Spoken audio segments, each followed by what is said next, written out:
வணக்கம். இன்னைக்கு உங்களுக்காக கதை சொல்ல வந்திருப்பது வியல் உங்கள் சகி. இன்னைக்கு நம்ம பார்க்க போற கதையின் பெயர் அப்பா வேண்டும். கதைக்குள்ள போலாமா? வாசலில் கோலம் போட்டுவிட்டு உள்ளே வந்த சௌந்தர்யா தனது மாமனார் பாண்டியன் வாக்கிங் செல்ல கிளம்பி கொண்டிருப்பதை பார்த்து முறைத்து கொண்டே உள்ளே சென்றாள். வாக்கிங் போயிட்டு வரம்மா என்று அவள் முகத்தை பார்க்காமல் அமைதியாக கூறிவிட்டு வெளியே நடந்தார். அவர் சென்றதும் கையில் இருந்த கோலமாவு டப்பாவை தொப்பென அங்கிருந்த டேபிள் மீது வைத்துவிட்டு முனறிக்கொண்டே உள்ளே சென்றாள்.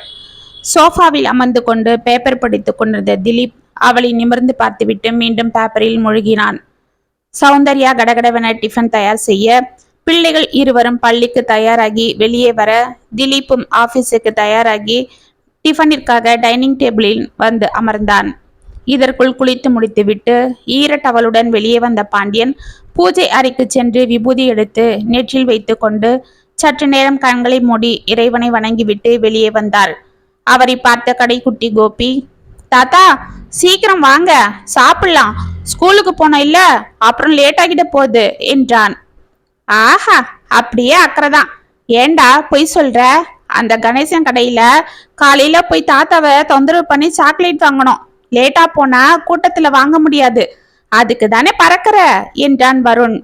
ஏ அண்ணா, பேசாம இருடா என்று அவனை அடித்தான் கோபி. திலீப் அவர்களை பார்த்து சிரித்து கொண்டிருக்க, தோ வந்துட்டண்டா பேராண்டி என்று சிரித்து கொண்டு உள்ளே சென்று உடைகளை மாற்றிக்கொண்டு வெளியே வந்தார் பாண்டியன். தாத்தா என் பக்கத்துல உட்காந்துக்கோங்க என்று வருண் அழைக்க, அதெல்லாம் முடியாது, தினமும் நீங்க அவன் பக்கத்துலதான் உட்காந்துட்டு சாப்பிடுறீங்க, இன்னைக்கு என் பக்கத்துல உட்காந்து சாப்பிடுங்க தாத்தா என்றவர் கைகளை பிடித்து தன் அருகில் அமர வைத்துக் கொண்டான் கோபி. பாண்டியன் அமைதியாக சிரித்து கொண்டு அவன் அருகில் சென்று அமர்ந்தார். அப்பா வருணு, இன்னைக்கு தம்பி பக்கத்துல உட்காந்துக்கிறேன், நாளைக்கு உன் பக்கத்துல, சரியா என்றார். சரி தாத்தா, அப்ப நான் அப்பா பக்கத்துல உட்காந்துக்கிறேன் என்று திலீப்பின் அருகில் சென்று அமர்ந்து கொண்டு அவனுக்கு கையில் முத்தம் கொடுத்தான். தனது மகனை ஆசையாக பார்த்த திலீப் அவன் தலையை கோதிவிட்டு சாப்பிடுப்பா என்று கூறிக்கொண்டிருக்க, ஆமா தினமும் இது ஒரு போராட்டமா உங்களுக்கு? உங்க தாத்தா என்ன பெரிய சீஃப் மினிஸ்டரா? பேசாம உட்காந்து சாப்பிட்டுட்டு போங்கடா என்று அவர்களை திட்டிக் கொண்டே வந்து பாண்டியன் தட்டில் இட்லியை வைத்து சட்னியை ஊற்றினாள். அதை கவனித்துக் கொண்டிருந்த திலீப், என்ன சௌந்தர்யா, அப்பாக்கு சட்னி ஊத்துற என்றான். பின்ன வெறும் இட்லியா சாப்பிடுவாரு? அப்புறம் அதுக்கும் எண்ணெயே தான் எதனா சொல்லுவீங்க. அதுக்கு இல்லம்மா, அப்பா தான் தேங்காய் சாப்பிடக்கூடாதுன்னு டாக்டர் சொல்லியிருக்காரு இல்ல, அதனால தானே அவர் வரைக்குமாவது தினமும் கொஞ்சம் சாம்பார் செஞ்சுட்டுன்னு சொல்றேன். ஆமா, ஆளுக்கு ஒண்ணுன்னு என்னால செஞ்சிட்டு இருக்க முடியாது, எனக்கு என்ன 10 கையா இருக்கு என்று கையில் இருந்த சட்னி கிண்ணத்தை தொப்பென டைனிங் டேபிள் மீது வைத்தாள். அதிலிருந்து சட்னி கொஞ்சம் சிதறி பாண்டியன் கையில் விழ அவர் அதை மெதுவாக துடைத்து கொண்டு சாப்பிட ஆரம்பித்தார். இதை பார்த்த திலீப்பிற்கு ஆத்திரம் பொத்து கொண்டு வந்தாலும் பல்லை கடித்து கொண்டு அமைதியாகவே அவளிடம் பேசினான். சரி, எல்லாருக்குமே சாம்பார் செஞ்சிட என்று அவன் கூறியதும், தினமும் சாம்பாரே செஞ்சா உங்க பசங்களுக்கு பிடிக்கிறது இல்ல, அதுவும் இல்லாம தினமும் பருப்பு போட பருப்பு என்ன சும்மாவா கிடைக்குது? உனக்கு எதுக்கு அதெல்லாம்? நான் தானே வாங்கி வரேன். சரி, சட்னியாவது தேங்காய் இல்லாம அவர் வரைக்கும் அரைச்சி வைக்கலாம் இல்ல என்றவன் கூறியதும், அப்பா திலீப் பேசாம இருப்பா, எதுக்கு இப்ப இதெல்லாம் பேசிக்கிட்டு இருக்கிற? இந்த ஒரு வேளை சட்னி சாப்பிட்றதால எனக்கு ஒன்னும் ஆகிடாது, நான் சாப்பிட்ற 2 இட்லிக்கு எவ்வளவு சட்னி சாப்பிட போறேன், பேசாம இருக்கன்னு என்றார். போதும் உங்க கரிசனம், அப்படியே நல்லவர் போல புள்ள எதிர்க்க நடிக்காதீங்க, நீங்க பண்றதெல்லாம் எனக்கு தெரியாதுன்னு நினைச்சிட்டு இருக்கீங்களா என்றாள். பாண்டியன் ஒன்றும் புரியாமல் அவளை பார்க்க, இதற்குள் உள்ளிருந்து குக்கர் சத்தம் கேட்டதும் கடகடவென உள்ளே சென்றாள் சௌந்தர்யா. அப்பா அவ கிடைக்கிறா, நீங்க சாப்பிடுங்க, மனுஷங்களை போட்டு டார்ச்சர் பண்றதே அவளுக்கு பொழப்பு என்று சாப்பிட்டு விட்டு எழுந்தான் திலீப். பாண்டியன் அமைதியாக சாப்பிட்டு விட்டு எழுந்து கொள்ள பிள்ளைகள் பேக் எடுத்துக்கொண்டு வெளியே வந்து ஷூவை போட ஆரம்பித்தனர். பாண்டியன் அவர்கள் லஞ்ச் பேக் எடுத்துக்கொண்டு வாசலுக்கு சென்றார். வண்டியை ஸ்டார்ட் செய்து கொண்டிருந்த திலீப் அவரை நிமிர்ந்து பார்த்து, அப்பா இன்னைக்கு சாயங்காலம் உங்களுக்கு செக்கப்புக்கு போகணும், ரெடியா இருங்க, 1 hour பர்மிஷன் போட்டுட்டு வரேன், நாம போகலாம் என்றான். சரிப்பா என்றவர் தலையை ஆட்டி கொண்டிருக்க, இப்ப என்ன நீங்க பர்மிஷன் போட்டுட்டு வந்துதான் அவரை கூட்டிட்டு போகணுமா? அவரே பஸ்ஸை பிடிச்சு போயிட்டு வர மாட்டாரா? சின்ன குழந்தையா என்ன என்று வாசலில் நின்று முணுமுணுத்தாள் சௌந்தர்யா. வண்டியில் இருந்து இறங்கி வேகமாக உள்ளே வந்த திலீப், ஏய் உன் மனசுல என்ன தாண்டி நினைச்சிட்டு இருக்கிற? நானும் பார்த்துட்டு இருக்கிறேன், வர வர அவரை பார்த்தாலே உனக்கு ஆக மாட்டேங்குது. நானும் தினமும் எதுக்கு பிரச்சனை பண்ணி அவர் மனசை சங்கடப்படுத்துறதுன்னு அமைதியா போனா நீ ரொம்ப ஓவர் தான் போயிட்டு இருக்கிற. இன்னைக்கு நான் ஆபீஸுக்கு போலனாலும் பரவாயில்ல, முதல்ல உன் பிரச்சனையை தீர்த்துட்டு போறேன், என்ன சொல்லு என்று பேக்கை தோளில் இருந்து கழட்டி தொப்பென டீப்பாய் மேல் வைத்தான். பாண்டியன் கடகடவென அவனிடம் ஓடி வந்து, கண்ணு என்னப்பா, எதுக்கு காலையில ஆபீஸுக்கு போகும்போது இப்படி கோவப்படுற? வெளியில போகும்போது மனசை அமைதியா வச்சுக்கணும், நீ கிளம்புப்பா, அதெல்லாம் அப்புறம் பார்த்துக்கலாம் என்றார். பிள்ளைகள் இருவரும் அவர்களை அதிர்ந்து பார்த்து கொண்டிருந்தனர். முடியாதுப்பா, இன்னைக்கு 2ல 1 தெரிஞ்சே ஆகணும். நானும் தான் பார்த்துட்டு இருக்கிறேன். வர வர அவளுக்கு உங்களை கண்டாலே ஆகுறது இல்ல. ஒரு ஹாஸ்பிட்டலுக்கு கூட உங்களை கூட்டிட்டு போக கூடாதுன்னு சொல்றா, ஒரு துணி எடுத்து கொடுக்க கூடாதுன்னு சண்டை போடுறா. இதோ பாரு சௌந்தர்யா, நான் எங்க அப்பாக்கு செய்யறதுல உனக்கு என்ன பிரச்சனை? நான் என்ன உன்னையா கூட்டிட்டு போக சொன்னேன் என்றான். ஆமா, இன்னும் போக போக அதுவும் தான் செய்ய சொல்லுவீங்க.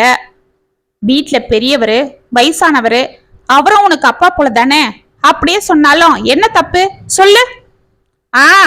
அப்படியே செஞ்சாலும் எனக்கு என்ன இங்க நல்ல பேரா இருக்க போகுது? ஏன், உன்னை யார் இங்க என்ன சொல்லிட்டாங்க? உங்க அப்பா தான் காலையில வாக்கிங் போறேன்னு சொல்லிட்டு போறாரு. உண்மையா அவர் வாக்கிங் போற ஆளா இருந்தா நம்ம வீட்டு மாடியில போகலாம் இல்ல? அதை விட்டுட்டு எதுக்கு அங்க இருக்கிற அந்த நடேசன் பார்க்குக்கே போகணும்? அது அவர் இஷ்டம், உனக்கு எதுக்கு என்றான் திலீப். அவர் இஷ்டம்லாம் ஒண்ணும் இல்ல. அங்க அந்த வீணா போன அவரோட கூட்டாளிங்க வருவாங்க. அதுதான் அந்த சுசீலாவோட மாமனார் சதாசிவம்.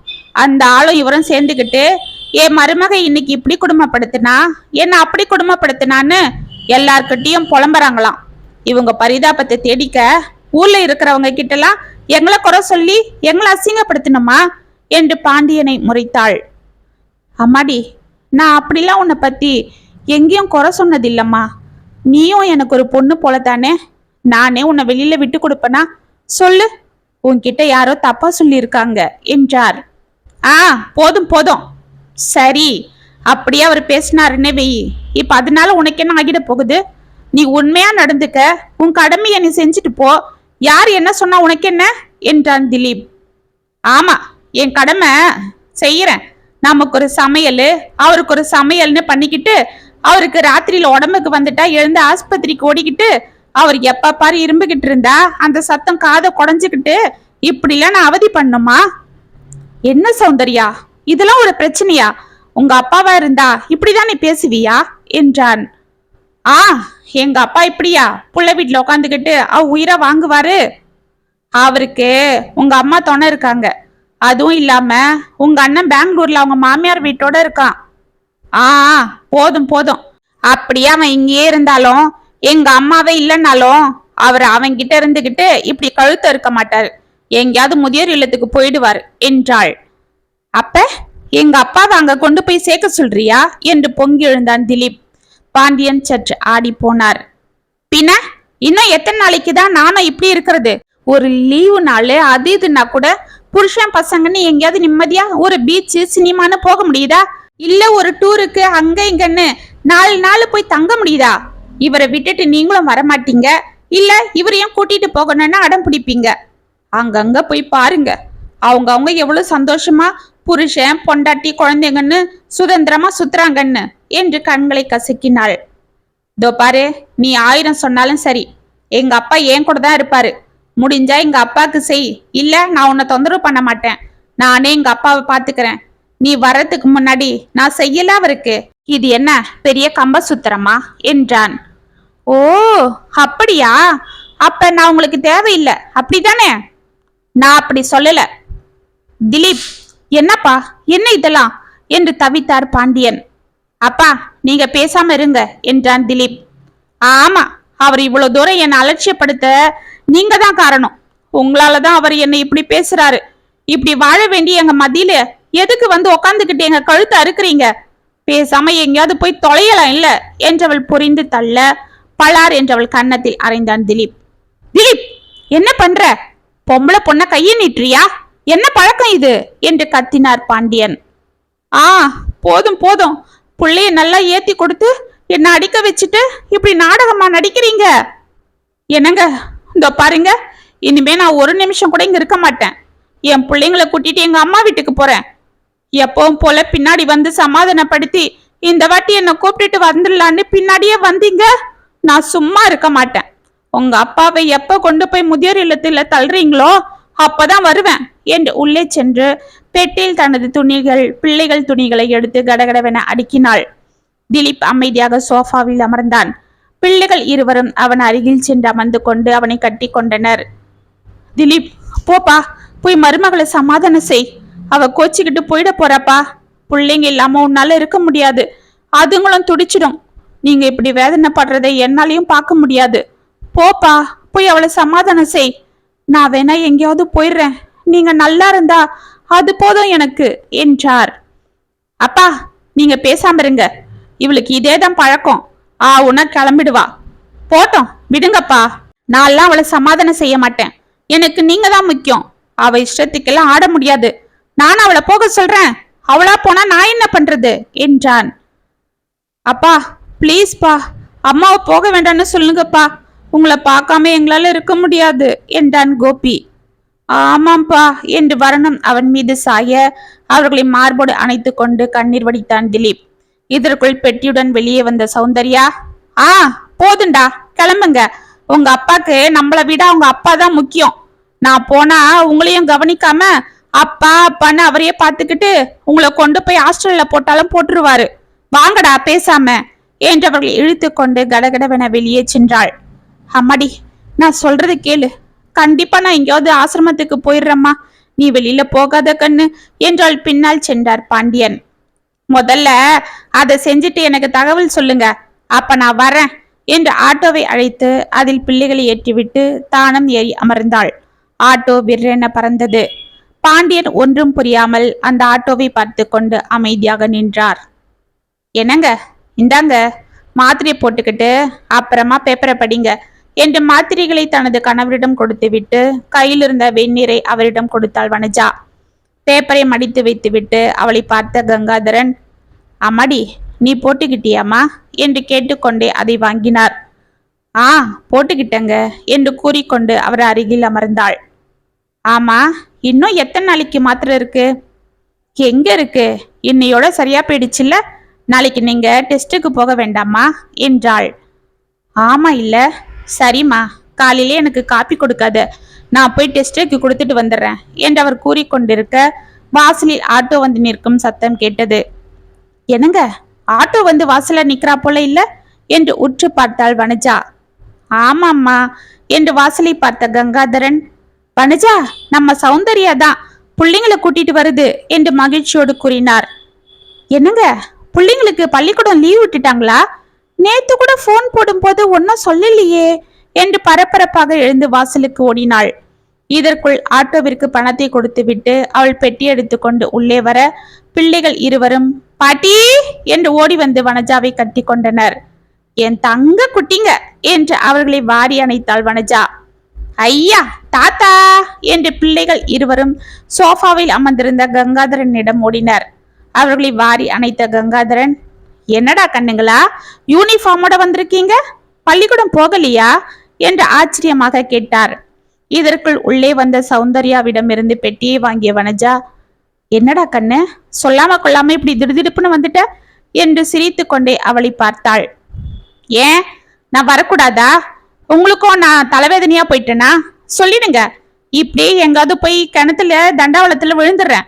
என் பிள்ளைங்களை எங்கேயாவது ஆசிரமத்துல கொண்டு போய் சேர்த்துடுங்க என்று அழுது கொண்டே உள்ளே சென்று கட்டிலில் தொப்பென விழுந்தாள்.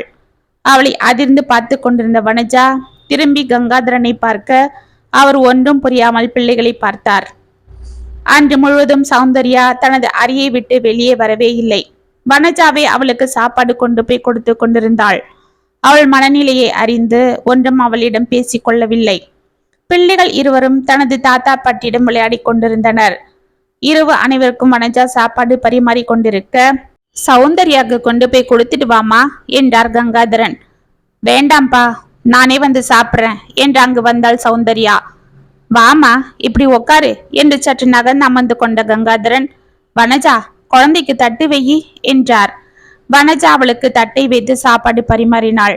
சௌந்தர்யா ஏதோ யோசனையோடே அதை பிசைந்து கொண்டிருக்க, அம்மா, நாங்க சாப்பிட்டுட்டோம், போய் படுத்துக்கிறோம்மா என்று பிள்ளைகள் இருவரும் எழுந்து கொண்டனர். அவர்களை நிமிர்ந்து பார்த்தவள், சரி, காலையில சீக்கிரமா எழுந்துக்கோங்க, பஸ்ஸை பிடிச்சி ஸ்கூலுக்கு போகணும் என்றாள். கோபியின் முகம் வாடியது. என்னம்மா, நாளைக்கு நம்ம வீட்டுக்கு போகலையா? அங்க போலாமா, இங்க இருந்து ஸ்கூலு ரொம்ப தூரம். அந்த பஸ்ல போனா எல்லாரும் போட்டு நசுக்கிடுவாங்க, ஒரே கூட்டமா இருக்கும், எனக்கு பிடிக்கவே இல்லை. அங்கன்னா பக்கத்திலேயே இருக்கும், தாத்தா கூட ஜாலியா நடந்தே போயிடலாம். தாத்தாவும் சாக்லேட் எல்லாம் வாங்கி கொடுத்து ஜாலியா கதை பேசிக்கிட்டே வருவாரு என்றான். ஏய், பேசாம போய் படிடா, இனிமே இங்க இருந்து தான் போய் ஆகணும், நானே கொண்டு வந்து விடுறேன். தாத்தாவான் தாத்தா, போங்கடா என்று எரிந்து விழுந்தாள். ஏய் வாடா என்றவனை அமைதியாக உள்ளே அழைத்து சென்றான் வருண். என்னம்மா, பசங்களை எதுக்கு அப்படி எரிஞ்சு விழற? பாவம், அதுங்களுக்கு என்ன தெரியும் என்றார் கங்காதரன். நீங்க பேசாம இருங்கப்பா, இவங்களை இப்படியே விட்டா அவங்க அப்பா நாட்டும் இவங்களும் என்ன மதிக்காதுங்க என்றாள் சௌந்தர்யா. கங்காதரன் அமைதியாக வனஜாவை பார்க்க அவள் முகத்தில் கவலை தெரிந்தது. மறுநாள் காலை பிள்ளைகளை அழைத்து கொண்டு பள்ளியில் விட்டு விட்டு வந்த சௌந்தர்யா களைத்து போய் சோஃபாவில் அமர்ந்தாள். என்னம்மா, பஸ்ல கூட்டமா என்று கேட்டுக்கொண்டு அவளுக்கு தண்ணீர் கொண்டு வந்து கொடுத்தாள் வனஜா. ஆமாம்மா என்று கூறிக்கொண்டு அதை வாங்கி கடகடவென குடித்தாள். அவள் அருகில் அமர்ந்து கொண்டு அவளை அமைதியாக பார்த்து கொண்டிருந்த வனஜாவிடம் காலி சொம்பை கொடுத்த சௌந்தர்யா, அம்மா, அப்பா எங்க என்று சுற்றி பார்த்தாள். அவர் சுகர் டெஸ்டுக்கு பிளட் கொடுக்க போயிருக்காருமா, வெறும் வயிற்றுல ஒரு வாட்டி கொடுக்கணும் இல்ல, அதுதான் காலையிலேயே போயிட்டாரு. அப்படியா? ஆமா, அண்ணன் ஃபோன் பண்றானா? எப்படி இருக்கானா? அம்மா, அவன் ஃபோன் பண்ணா நான் இங்க வந்திருக்கேன்னு சொல்லி வைக்காத, அப்புறம் அவன் பொண்டாட்டிக்கு எழப்பமா போகிடும் என்றாள். அவன் ஃபோன் பண்ணாதானே சொல்றதுக்கு, அதெல்லாம் ஒன்றும் பிரச்சனை இல்லை விடு என்று பெருமூச்சு விட்டாள் வனஜா. அவளை ஆச்சரியமாக பார்த்த சௌந்தர்யா, என்னம்மா சொல்ற, அண்ணன் ஃபோன் பண்றது இல்லையா? இல்லம்மா, 2 மாசத்துக்கு மேல ஆகுது அவன் ஃபோன் போட்டு பேசி. நாங்களா எப்பயாவது ஃபோன் பண்ணாதான் உண்டு. ஆமா, வீட்டோட மாப்பிள்ளையா போய் உக்காந்துட்டான் இல்ல, மாமியார் வீட்டு கவனிப்புல பெத்தவங்கள கூட மறந்துட்டான் அவன் புள்ள என்று அவள் கூறிக்கொண்டிருக்க வாசலில் ஏதோ சத்தம் கேட்டது. இருவரும் எட்டி பார்க்க 2 பேர் கங்காதரனை பிடித்து கொண்டு வர அவர் காலில் கட்டு போடப்பட்டிருந்தது. நெற்றியிலும் சிறிது பஞ்சு வைத்து பிளாஸ்டரி போட்டிருந்தது. சட்டையெல்லாம் மண்ணா இருக்க ஆங்காங்கே கிழிந்து தொங்கிக் கொண்டிருந்தது. பின்னால் ஒரு மனிதன் அவர் வண்டியை தள்ளி கொண்டு வந்து உள்ளே விட அது முன்பக்கம் சற்று நெளிந்திருந்தது. வனஜாவும் சௌந்தர்யாவும் இதை பார்த்து பதறிக்கொண்டு ஓடினர். என்னங்க, என்ன இது என்று வனஜா ஓடி சென்று அவரை பிடித்து கொள்ள, அப்பா என்னப்பா, எங்கேயாவது விழுந்துட்டீங்களா என்று பதறினாள் சௌந்தர்யா. இதற்குள் அவரை சோஃபாவில் அமர வைத்த இருவரும், பதறாதீங்கம்மா, காலில் தான் லேசான அடி, மற்றபடி வேற ஒன்றும் இல்லை, வயசானவர் இல்லை, அதுதான் அவரால் தாங்க முடியல, போய் அவருக்கு இந்த மருந்து கொடுத்து படுக்க வையுங்க, அதுக்கு முன்னாடி ஆகாரம் ஏதாவது கொடுங்க என்று தனது பாக்கெட்டில் இருந்த மருந்தையும் சீட்டையும் எடுத்து சௌந்தர்யாவிடம் கொடுத்தார் ஒரு மனிதர். சார், அப்பாக்கு என்னாச்சு, எங்கேயாவது விழுந்துட்டாரா? ஆமாம்மா, பாவம், இவர் என்னவோ ஒழுங்கா மெல்லமா தான் போயிட்டு இருந்தாரு, ஆனா எதிர்க்கு வந்த ஆட்டோக்காரன் தான் இடிச்சிட்டான். அந்த சமயம் இவரும் கொஞ்சம் தடுமாறிட்டாரு. பாவம், இந்த ஐயாக்கு மயக்கம் வேற வந்துடுச்சு. அப்புறம் நாங்க தான் பக்கத்துல இருக்கிற ஆஸ்பத்திரிக்கு கூட்டிட்டு போனோம். வண்டி சந்தில காலு மாட்டிக்கிட்டதால காலில் அடிபட்டிருக்கு. ஏமா, வயசானவரை எதுக்கு தனியா அனுப்புறீங்க, அதுவும் வண்டியில? வெறும் வயிற்றுல வேற வந்திருக்காரு. வயசானவங்க குழந்தைங்களை போல, அவங்கள தனியா வெளியில அனுப்பக்கூடாதுமா, பார்த்துக்கோங்க என்று கூறிவிட்டு அவர்கள் செல்ல பின்னால் வந்த மனிதன் வண்டி சாவியை அவளிடம் கொடுத்து விட்டு சென்று விட்டான். சௌந்தர்யா அமைதியாக சென்று தனது தந்தையின் அருகில் அமர்ந்தாள். வனஜா அழுது கொண்டே தனது கணவரின் சட்டையை கழட்டி விட்டு கண்ணீர்ந்த இடத்தில் ஒத்தடம் கொடுக்க வெந்நீர் கொண்டு வர உள்ளே சென்றாள். அப்பா, என்னப்பா, எதுக்கு நீங்க வெறும் வயிற்றுல இருக்கும் போது இப்படி வண்டியில போறீங்க, ஆட்டோல போயிருக்கலாம் இல்ல என்றாள். ஆட்டோல போகணும்னா 800 ரூபாய் ஆகுமா, வண்டினா 200 ரூபாய் பெட்ரோல் போட்டா போதும், அதுவும் இல்லாம இன்னும் டெஸ்ட்டுக்கு அதுக்கு இதுக்குன்னு அந்த செலவு வேற இருக்கு இல்ல என்று மூச்சு வாங்க கூறினார் கங்காதரன். இதற்குள் அவருக்கு வெந்நீர் கொண்டு வந்து ஒத்தடம் கொடுக்க ஆரம்பித்தாள் வனஜா. அப்பா, 800 ரூபாய்க்காக பார்த்து இப்படி அடிபட்டு வந்திருக்கீங்களே, அதுக்கு பேசாம ஆட்டோலயே போலாம் இல்ல? அம்மாடி, போகலாம் தான், எனக்கு மட்டும் என்ன, இடுப்பு வலி எடுக்க எடுக்க இந்த வண்டியில மேடும் பள்ளத்துல போகணும்னு ஆசை, அதுக்கு பணம் வேண்டாமா சொல்லு? என்னப்பா, உங்களுக்கு தான் பென்ஷன் வருது, அண்ணனும் அனுப்புறான் இல்ல? கங்காதரன் அமைதியாக வனஜாவை பார்க்க அவள் கண்களில் மேலும் கண்ணீர் வடிந்தது. என்னப்பா பேசாம இருக்கீங்க?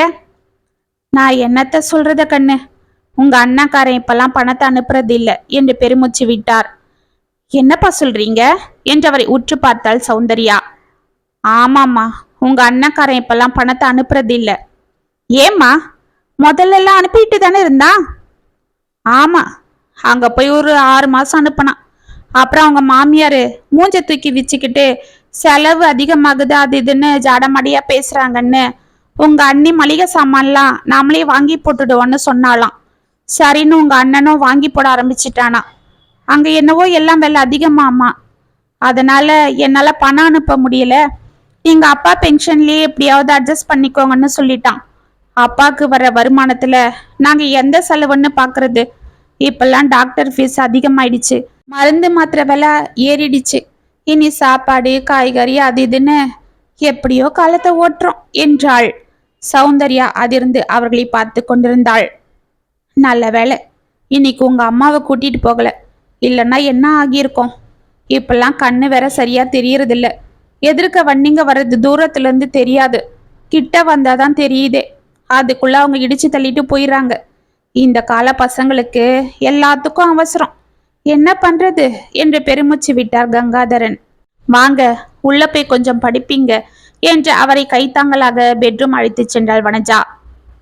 தோளுக்கு மேல வளர்ந்த புள்ள இருந்தோம் நமக்கு பிரயோஜனப்படல பாரு. அவன் இருந்து என்னை கூட்டிட்டு போனா இந்த தொல்லை இல்லை என்று புலம்பிக் கொண்டே அவளுடன் சென்று கொண்டிருந்தார் கங்காதரன். எல்லாம் நம்ம தலையெழுத்துங்க. ஆம்பளை புள்ள இருக்கான், கடைசி காலத்துல நம்மளை தாங்குவான்னு பார்த்தோம். அவன் என்னவோ பொண்டாட்டி பேச்சை கேட்டுக்கிட்டு அவங்க மாமியார் வீட்டோட போயிட்டான். அவங்களுக்கு 2 பிள்ளைங்க கூடவே இருக்காங்க. நமக்கு தான் இங்க யாரும் இல்லை. இவனுக்கு அந்த அக்கறை கூட இல்லை பாருங்க என்று புலம்பிக் கொண்டிருந்தாள் வனஜா. சௌந்தர்யா அதிர்ந்து போய் அமைதியாக சோஃபாவில் அமர்ந்திருந்தாள். 2 நாட்கள் சென்றது. காலை சூடாக தோசையை ஊற்றி எடுத்து வந்து தனது தந்தைக்கு பரிமாறிய திலீப் தொட்டுக்கொள்ள ஹாட் பாக்ஸில் இருந்த சாம்பாரை ஊற்றினான். என்னப்பா இது, நீ ஆபீஸுக்கு கிளம்ப நேரமாகுது இல்ல? இப்போ போய் எனக்கு தோசையை ஊத்திட்டு இருக்கிற. நான் ஊத்திக்க மாட்டேனா?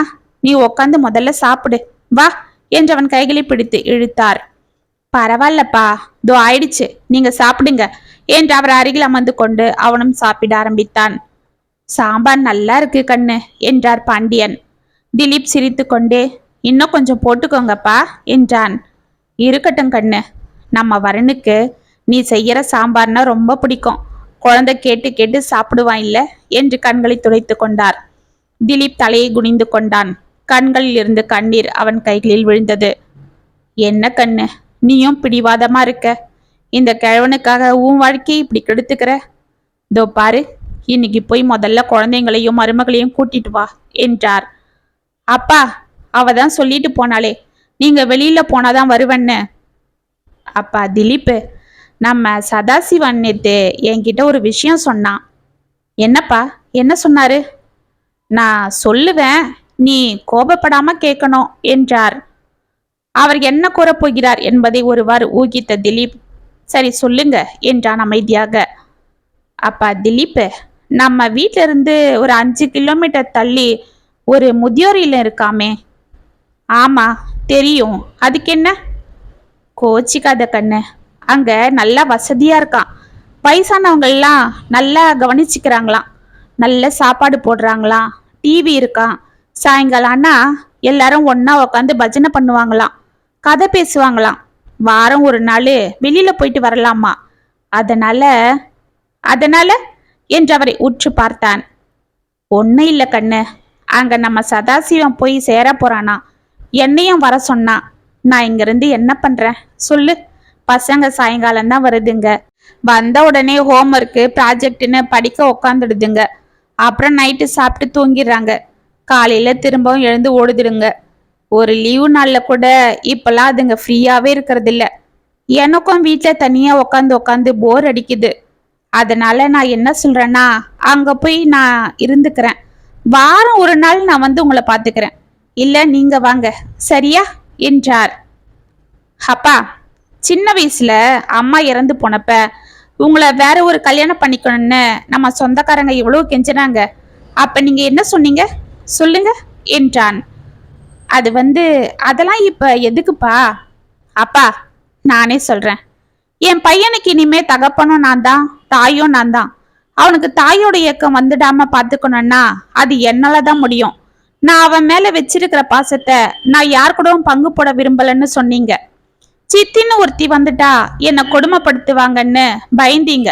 அதுக்கு நம்ம சொந்தக்காரங்க என்ன ஹாஸ்டல்ல சேர்த்து விட சொன்னாங்க. அப்பா ஒருத்தர் நான் உசுரோட இருக்கும்போது என் புள்ள ஹாஸ்டல்ல எதுக்கு வளரணும்?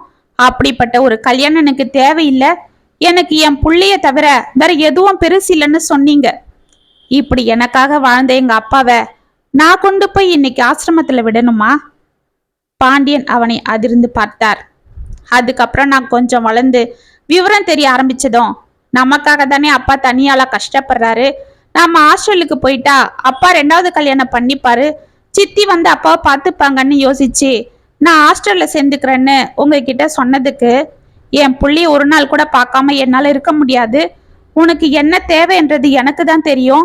நான் பாக்குறது போல வேற யாரும் உன்னை பார்க்க மாட்டாங்கன்னு என்னை எங்கேயும் விட்டுடாம பொத்தி பொத்தி பார்த்தீங்களே. இப்ப நான் வளர்ந்துட்டேன், நீங்க குழந்தாயிட்டீங்க. இப்ப நான் தானே உங்களை பார்க்கணும் என்றான். ஐயா, உனக்குன்னு ஒரு குடும்பம் இருக்கே. ஆமா இருக்கு, உண்மைதான். அவங்களையும் நான் பார்த்துதான் ஆகணும். அது என் கடமை. நான் பார்த்துக்க தயாரா தான் இருக்கேன். ஏன், நல்லாவே பார்த்துட்டு தான் இருக்கேன். ஆனா என் பொண்டாட்டி உங்களை வெறுக்கிறா. அவளுக்காக நான் உங்களை விட முடியாது என்றான். ஐயா, நான் சொல்றதை கேளு. எனக்கு வயசாகிடுச்சு. நான் உதிர போற இலை. ஆமாப்பா, அதனால தான் இன்னும் பத்திரமா உங்களை நான் பார்த்துக்கிறேன். எனக்காக வாழ்ந்த எங்க அப்பா கடைசி மூச்ச என் மடியில தான் விடணும், நிம்மதியா விடணும்னு என் கூடவே உங்களை பத்திரமா பார்த்துட்டு இருக்கிறேன் என்று அவரை கட்டி கொண்டு கதறினான். தனது பிள்ளையின் முதுகை மெதுவாக தடவிய பாண்டியன் கண்களில் கண்ணீர் ஆறாக ஓடியது. அவர் அமைதியாக திரும்பி சுவரில் இருந்த தனது மனைவியின் போட்டோவை பார்த்தார். 1 வாரம் சென்றது. அன்று இரவு தூக்கம் பிடிக்காமல் புரண்டு புரண்டு படுத்து கொண்டிருந்தாள் சௌந்தர்யா. அவள் மனதில் ஒரே புழுக்கம் இருந்தது போல் வெளியிலும் புழுக்கமாக இருந்தது. அவள் உடல் முழுதும் வேர்த்து கொட்டியது. மாடிக்கு சென்று சற்று நேரம் அமர்ந்து விட்டு வரலாம் என்று அவள் மெதுவாக படிகளில் ஏறிக்கொண்டிருக்க அங்கே கோபி அழுது கொண்டே பேசிக் கொண்டிருப்பது அவள் காதில் விழுந்தது. சற்று நேரம் நின்று உற்று கேட்டாள். வருணும் கோபியும் அவளது செல்போனை வைத்துக்கொண்டு அதை ஸ்பீக்கரில் போட்டு திலீப்பிடம் பேசிக் கொண்டிருப்பது தெரிந்தது. அப்பா, அப்பா, எப்படிப்பா இருக்கீங்க? தாத்தா எப்படிப்பா இருக்காரு? உங்களை பார்க்காம எங்களுக்கு அழுகையா வருதுப்பா என்றான். எதிர்முனையில் திலீப் கம்மிய குரலில், கண்ணு, என் செல்லம் இல்ல, நீ அழக்கூடாது.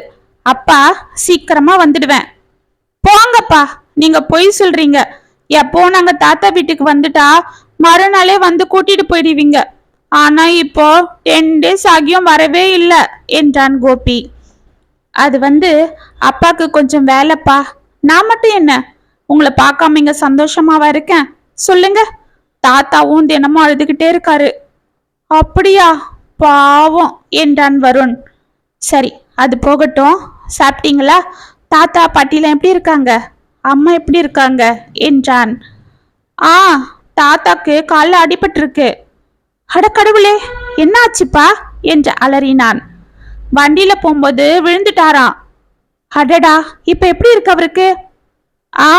பரவாயில்லப்பா, இப்ப சரியாயிடுச்சு. ஆமா, அம்மா எப்படி இருக்காங்க என்றான் திலீப் மெதுவாக. நல்லா இருக்காங்க. ஆனா எப்ப பாரு ரூம்லயே உட்காந்துட்டு இருக்காங்க. யார்கிட்டயும் சரியா பேசுறது இல்ல. நாங்க கிட்ட போனாலும் திட்டுறாங்க. எனக்கு வர வர அம்மாவை பிடிக்கவே இல்லப்பா என்றான் கோபி. ஏய், மெதுவா பேசு, அம்மா கதுல விழுந்துட போகுது என்றான் வருண். கோபி, அப்படிலாம் பேசக்கூடாது. அம்மா இல்ல, அவங்க காதுல விழுந்தா சங்கடப்பட மாட்டாங்க? 1000 இருந்தாலும் நமக்கு அம்மா தான் எல்லாம். அம்மாவோட அருமை அது இல்லாத வளர்ந்தவங்களுக்கு தான் தெரியும். இதோ பாருங்க, நீங்க 2 பேரும் சமத்தா இருக்கணும். அம்மாவை தொந்தரவு பண்ணக்கூடாது. அப்பாவை பார்க்கணும்னு அடம் பிடிக்க கூடாது. அம்மாவே எப்ப உங்களை கூட்டிட்டு வராங்களோ அப்பதான் வரணும், சரியா என்றான். அப்பனா நீங்க வரமாட்டீங்களாப்பா என்று அழ ஆரம்பித்தான் கோபி. எதிர்முனையில் திலீப்பின் விசும்பல் கேட்டது. சௌந்தர்யா அவர்கள் அருகில் செல்ல, ஏ அம்மாடா என்று காலை கட் செய்த வருண் திருவன அவளை பார்த்து கொண்டிருந்தான். அம்மா, நாங்க அப்பா கூட தாம்மா பேசிட்டு இருந்தோம். அப்பா பாவம்மா, அழறாரு. தாத்தாவோ நம்மள பார்க்காம அழறாராம். அம்மா, தாத்தா நம்ம கூடவே இருந்துட்டு போகட்டும்மா, பாவம்மா. நாங்க அப்பா கிட்ட பாசமா இருக்கிற மாதிரி தானே அப்பாவும் அவங்க அப்பா கிட்ட பாசமா இருப்பாங்க. நீங்க கூட தாத்தாக்கு உடம்பு சரியில்லைன்னதும் எப்படி அழுதீங்க, அது போல தானே அப்பாக்கும் இருக்கும். அது ஏம்மா நீங்க புரிஞ்சுக்க மாட்டேன்றீங்க?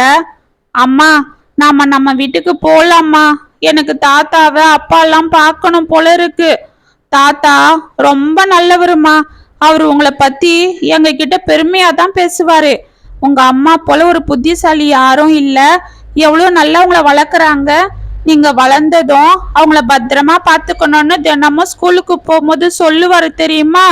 ஆனா நீங்க தான் அவரை திட்டிக்கிட்டே இருக்கீங்க. அதுதான் ஏன்னே தெரியல என்றான் கோபி. ஆமாம்மா, ப்ளீஸ் நீங்க தாத்தாவை புரிஞ்சுக்கோங்கம்மா. நம்ம அப்பா கிட்ட போலாம். எங்களுக்கு அப்பா வேணும் என்றான் வருண். அவர்களை வாரி அணைத்த சௌந்தர்யா, ஆமாப்பா, நீங்க சொல்றது சரிதான். நானும் உங்க தாத்தாவை பத்தி இப்பதான் புரிஞ்சுக்கிட்டேன் என்று கண்ணீர் வடித்தாள். அவள் மனதில் அன்று காலை சதாசிவத்தை பஸ்ஸில் பார்த்து பேசியது நினைவுக்கு வந்தது. அம்மாடி கண்ணு சௌந்தர்யா, எப்படிமா இருக்கிற? உன் உடம்புக்கு முடியலன்னு பாண்டியன் சொன்னா, இப்ப எப்படிமா இருக்கு என்றார் சதாசிவம். எனக்கு என்ன, நான் நல்லாதான் இருக்கேன் என்று அவரை ஆச்சரியமாக பார்த்தாள் சௌந்தர்யா. அப்படியாம்மா, இப்ப சரியாயிடுச்சா? உன் மாமனாரு உனக்கு உடம்பு சரியில்லைன்னு நீ உங்க அம்மா வீட்டுக்கு ரெஸ்ட் எடுக்க போயிருக்கன்னு சொல்லி சங்கடப்பட்டான். போய் மருமகளை பார்க்கணும்னு சொல்லிட்டு இருந்தான். நீ தங்கமான பொண்ணுமா, பாண்டியன் கொடுத்து வச்சவன். அவனுக்கு பொண்டாட்டி போயிட்டாலும் தங்கமான புள்ளையும் மருமகளும் அமைச்சிட்டீங்க. ஆனா எனக்கு தான் எந்த கொடுப்பனையும் இல்லை. அதனாலதான் இப்ப நான் முதியோர் இல்லத்துல சேர்ந்துட்டேன் என்றார். அவரை ஆச்சரியமாக பார்த்தாள் சௌந்தர்யா. ஆமாம்மா, என் மருமக தினம் என்னை பண்ற கொடுமைய பார்க்க முடியாம என் பையன் என்னை முதியோர் இல்லத்துல சேர்த்துட்டான். இப்ப நான் அங்கதான் இருக்கேன். ஆனா என் பேர பசங்களை பார்க்காம இருக்க முடியறதில்ல. அதனாலதான் வாரம் ஒரு நாள் அவங்கள வந்து பார்த்துட்டு போயிடுவேன். அந்த ஒரு நாளும் என் மருமக கரைச்சி கொட்டிடுவா. ஆனா நீ அப்படி இல்லை. உன் மாமனார் உன்னை பத்தி தினமும் பெருமையா சொல்லுவாரு. என் மருமக என்னை தாங்குறான்னு. அதெல்லாம் கேட்கும்போது உன் மேல எனக்கு மரியாதையே வந்துடுச்சுமா. சரி கண்ணு, நேரம் ஆகுது. நான் போய் சீக்கிரமா என் பேர பசங்களை பார்த்துட்டு போகணும். போயிட்டு வரம்மா என்று சென்று விட்டார். வருண், கோபி, அழாதீங்க. நம்ம நாளைக்கே நம்ம வீட்டுக்கு போலாம் என்றாள். ஐயா, அம்மான்னா அம்மா தான் என்றவளை காட்டி கொண்டு முத்தம் கொடுத்தனர் பிள்ளைகள். காலையில் வாக்கிங் செல்ல கிளம்பி கொண்டிருந்த பாண்டியனை தாத்தா என்று அழைத்து கொண்டு ஓடி வந்து கட்டி கொண்டனர் கோபியும் வருணும். அவர் ஒன்றும் புரியாமல் அவர்களை கண்ணீரோடு வாரி அணைக்க திலீப் சத்தம் கேட்டு பதறிக்கொண்டு வெளியே வந்தான். அவனை பார்த்து அப்பா என்று ஓடினான் கோபி. அவனை வாரி எடுத்து முத்தம் கொடுத்த திலீப் அமைதியாக வந்து அவர்கள் அருகில் நின்ற சௌந்தர்யாவை பார்த்தான். சௌந்தர்யா என்று அவன் பேசுவதற்குள், என்னை மன்னிச்சிடுங்க மாமா, நான் உங்களை ரொம்ப கஷ்டப்படுத்திட்டேன் என்று பாண்டியன் காலில் விழுந்து கதறினாள். அவளை வாரி எடுத்த பாண்டியன், அம்மாடி என்னடாமா இது, முதல்ல எழுந்துடு. நீ ஒரு தப்பும் பண்ணல. நீ உரிமையோட என்னை கோச்சிக்கிட்ட, அவ்வளவுதான். நான் என்னைக்கும் உன்னை என் மருமகளா நினைச்சதில்ல, மகளாதான் பார்த்தேன். என் மகை என்கிட்ட கோச்சிக்கிட்டு என்ன திட்டினா நான் தப்பெடுத்துப்பனா? சொல்லுடா என்றார். மாமா, உங்க பெருந்தன்மையான மனசை நான் புரிஞ்சிக்கல. எங்க வீட்டுக்காரோட நல்ல மனசையும் நான் புரிஞ்சிக்கல. அவர் உங்களை ஹாஸ்பிட்டலுக்கு கூட்டிட்டு போறதுக்கும் உங்களை பத்திரமா பாத்துக்கிறதுக்கும் நான் அவரை சண்டை போட்டேன். ஆனா எங்க அண்ணன் கிட்ட இல்லாம எங்க அம்மாவும் அப்பாவும் அங்க தனியா தவிக்கிற தவிப்ப பார்த்ததுக்கு அப்புறம்தான் எனக்கு தெரிஞ்சது வயசான காலத்துல பெத்தவங்களுக்கு பிள்ளைகளோட ஆதரவு எவ்வளவு தேவைன்னு. அதே போல இவர்கிட்ட இருந்து நான் பசங்களை பிரிச்சு கூட்டிட்டு போயிட்டேன். ஆனா அப்பா இல்லாம அந்த பசங்க இந்த 10 நாளா என்ன தவிப்பு தவிச்சாங்கன்னு நான் பார்த்தேன். அதே போல தானே இவருக்கும் இருக்கும். இதை இப்பதான் மாமா நான் புரிஞ்சுக்கிட்டேன். தயவு செஞ்சு என்னை மன்னிச்சிடுங்க மாமா. என்னங்க, நீங்களும் என்னை மன்னிச்சிடுங்க என்றாள். கண்ணீரோடு அவள் கைகளை பிடித்து கொண்டான் திலீப். ஐயா, அம்மாவும் அப்பாவும் சமாதானம் ஆயிட்டாங்க என்று கத்தினர் பிள்ளைகள். பாண்டியன் சந்தோஷத்தில் சிரிக்க திலீப்பின் செல்போன் ஒலித்தது. அதை எடுத்த திலீப், மாமா சொல்லுங்க மாமா என்றான். மாப்பிள்ள, சௌந்தர்யாவும் பசங்களும் வந்துட்டாங்களா மாப்பிள்ள எனக்கு கொஞ்சம் முடியல, இல்லைன்னா நானே. பரவாயில்ல மாமா, அதனால என்ன?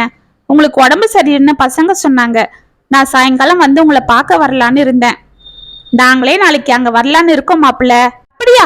வாங்க மாமா என்றான் திலீப் சந்தோஷமாக. ஆமா மாப்பிள்ள, உங்க மச்சானோ இங்க வந்துட்டான். சௌந்தர்யா கிளம்பின கொஞ்ச நேரத்துக்கெல்லாம் அவனும் என் மருமக பேர பசங்க எல்லாரும் வந்து இறங்கினாங்க. நம்ம சௌந்தர்யா கிட்ட சொல்லிடுங்க என்றார். என்ன மாமா சொல்றீங்க என்றான் திலீப் ஆச்சரியமாக. ஆமா மாப்பிள்ள, அங்க அவனால சமாளிக்க முடியலையா. அதுவும் இல்லாம அங்க மரியாதையும் இல்லாம எதுக்குன்னு மருமகளே நம்ம வீட்டுக்கு போலான்னு சொல்லிட்டாலாம். அப்பாடா, நிம்மதியா போச்சு. இப்பயாவது திருந்தனி என்ன உடனே வேலையை இங்கே மாத்திட்டு வந்துட்டான். மாப்பிள்ள, பசங்க எல்லாரும் அத்தை வீட்டுக்கு போகணும்னு ஒரே அடம். அதுதான் நாங்க எல்லாரும் நாளைக்கு அங்க கிளம்பி வரலான்னு இருக்கோம் என்றார். வாங்க மாமா என்றான் திலீப் சந்தோஷமாக. பிள்ளைகள் சந்தோஷத்தில் துள்ளி குதிக்க பாண்டியன் முகத்தில் நிம்மதி தெரிந்தது. இதை பார்த்து திலீப்பும் சௌந்தர்யாவும் புன்னகை செய்தனர். அப்பா வேண்டும் கதை முற்றம். உங்களுக்கான எழுதின இந்த கதை உங்களுக்கு பிடிச்சிருந்தா கமெண்ட்ஸ்ல சொல்லுங்க, லைக் பண்ணுங்க, ஷேர் பண்ணுங்க, மறக்காம சப்ஸ்கிரைப் பண்ணிக்கோங்க. மீண்டும் நாளைக்கு வேற ஒரு சுவாரஸ்யமான கதையோட உங்களை சந்திக்கிறேன்.